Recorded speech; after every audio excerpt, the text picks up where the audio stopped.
फिर नहीं आओगे? 10 महीना 1.5 तो नहीं आएंगे। जब तक राशन आपने दिए थे ये खाएंगे 3 महीने तक।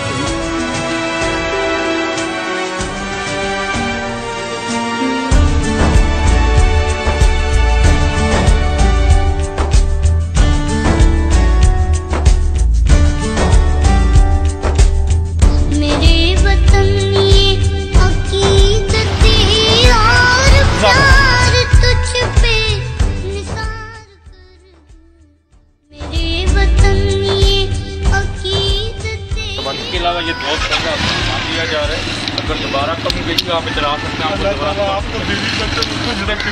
चाचा ये अल्लाह की तरफ से, ये अल्लाह की तरफ से चाचा, बस ये आपके बच्चों के लिए चाचा घर पे रहें, अल्लाह आपको जरूरत है, मेहरबानी।